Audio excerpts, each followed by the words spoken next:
Bismillahirrahmanirrahim. Assalamualaikum warahmatullahi wabarakatuh. Waalaikumsalam warahmatullahi wabarakatuh. Ya, jumpa lagi dengan Ibu ya. Ini sudah jam keempat. Ibu masuk di kelas 11 kimia industri. Mudah-mudahan masih semangat ya. Semangat, Bu. Bagaimana kabarnya hari ini anak-anakku? Sehat? Alhamdulillah sehat. Sehat selalu jadi modal yang utama ya di pandemi seperti ini. Kita harus tetap jaga protokol kesehatan dan kesehatan jadi modal segalanya. Baik, sebelum kita mulai pembelajaran, Ibu minta untuk ketua kelas menyiapkan dan memimpin doa untuk teman-teman kita semua biar lancar. Mas Abduh, coba bisa memimpin doa, Mas Abduh.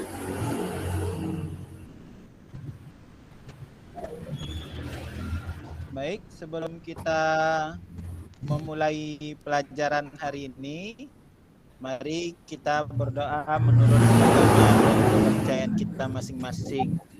Berdoa dimulai. Berdoa selesai. Baik, terima kasih Mas Abdul sudah memimpin doa. Semoga pelajaran Bu Elina nanti lancar ya. Oke. Untuk cara keempat ini kita akan belajar tentang pencampuran atau mixing dari bahan kimia.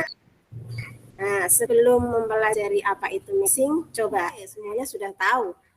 Dibuat melalui proses apakah kue dan donat tadi? Coba siapa yang bisa menjawab? Ivana, Bu. Rila, Bu. Oh, Mbak Rila, silakan. Dicampur, Bu, antara tepung, gula, mentega, sama telur, Bu. Oke, dicampur ya. Ada jawaban lain? Ditambah telur, Bu. Oh, ditambah telur biar lebih ini ya, adonannya lebih bagus ya, Mas Rofi'i ya. Wah, ini kelihatannya pengalaman sekali nih di rumah. Tadi ada satu kata ya, mencampur, gitu ya. Baik. Kita tampung dulu, Mas Rofi'i dan Mbak Rila sudah dapat poin nih. Yang lain jangan sampai ketinggalan. Nanti masih ada pertanyaan-pertanyaan Ibu berikutnya. Oke. Nah, sebelum kita melanjutkan pelajaran ini ya, yang hari ini harus kita capai. Apa sih yang akan kita pelajari nanti? Kita akan mempelajari tentang pencampuran mixing dan bagaimana melaksanakan pencampuran dari mixing ya. Nah, sebenarnya kalau kita sudah tahu apa itu pencampuran atau mixing, kemudian tujuannya untuk apa, kira-kira ada nggak ya faktor yang mempengaruhi dari proses pencampuran atau mixing ini? Kira-kira ada nggak ya faktornya ya? Ada nggak faktor yang mempengaruhi kira-kira? Ada, Bu. Oh ya, kira-kira ya. Jenis bahannya, Bu. Jenis Oh bahannya. ya, ada yang menjawab jenis bahan. Rini ya, ada kelompok. Di sini nanti yang pertama kalian melakukan praktikum ada dua, ini yang Ibu suruh ya. Yang pertama melakukan pencampuran gula pasir dengan air panas dan air dingin melalui pengadukan. Lalu kalian catat nih waktu sampai campuran gula pasir dan air tadi larut. Di LKPD juga sudah Ibu tulis juga untuk langkah-langkahnya. Jadi nanti tolong dicermati ya, sebelum kalian melakukan itu tolong dipahami lagi.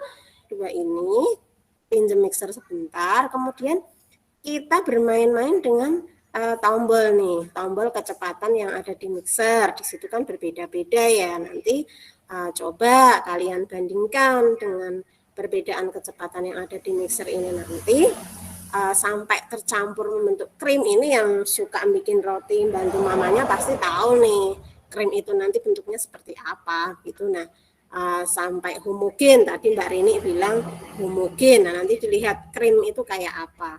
Silahkan nanti sama dicatat waktunya. Nah kalau sudah melakukan percobaan sederhana ini, jangan lupa hasilnya ditulis. Tidak hanya dikerjakan selesai berhenti ya, tapi nanti kalian tulis di LKPD sehingga nanti bisa kita bahas. Ya, silahkan. Mbak Sinta ya, oke. Iya Bu. Jadi untuk praktek pertama itu kan prosedurnya pencampuran gula dengan air dingin dan gula dengan air panas ya Bu ya. Ya, betul. Di situ apakah penggunaan air dingin dan air panas mempengaruhi proses pengadukan gula? Berikan alasannya. Ya, menurut kelompok saya, iya Bu, jelas berpengaruh Bu. Karena dengan suhunya yang tinggi atau air panas itu, dia akan mempercepat proses pengadukan gulanya itu Bu. Oh gitu. Baik, dari paparanmu itu coba kelompoknya Sinta berarti dari air panas sama air dingin cepat mana larutnya? Cepat yang air panas Bu. Oh, cepat yang air panas. Bagaimana dengan hasil kelompok lain? Apakah sama dengan kelompoknya Mbak Sinta atau berbeda? Sama Bu. Oh, sama. Oke. Panas makin cepat Bu. Oke, kalau sama Ibu lanjutkan ya. Coba. Iya, ini tadi rata-rata banyak yang mengerjakannya kecepatan mixing ya. Padahal di sini kalau untuk peningkatan pencampuran ini sebenarnya lebih ke efisiensi alat pencampur. Di sini untuk harga mixing dan bahan alat pencampur itu tidak mempengaruhi dari proses pencampuran ya. Kemudian proses mixing dan kecepatan mixing itu pengaruhnya lebih ke hasil dari proses pencampuran. Makanya dari pertanyaan tadi, mana sih yang paling berpengaruh terhadap prinsip pencampuran? Tentunya adalah efisiensi dari alat pencampur. Nih, apa sih kesimpulan pembelajaran kita hari ini? Siapa yang ingin menjawab? Saya Bu, Woro Bu. Oke, Mbak Woro tadi belum ada suaranya.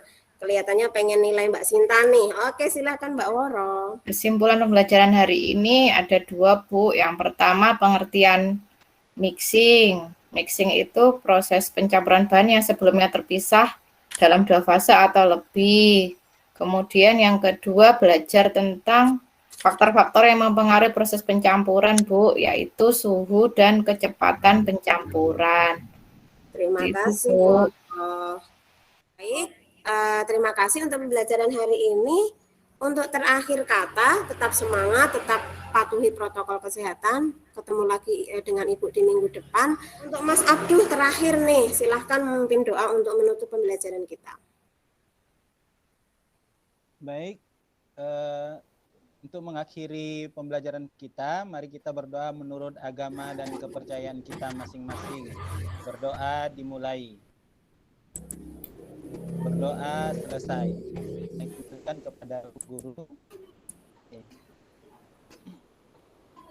Oke, terima kasih. Bu Elina akhiri dulu. Assalamualaikum warahmatullahi wabarakatuh.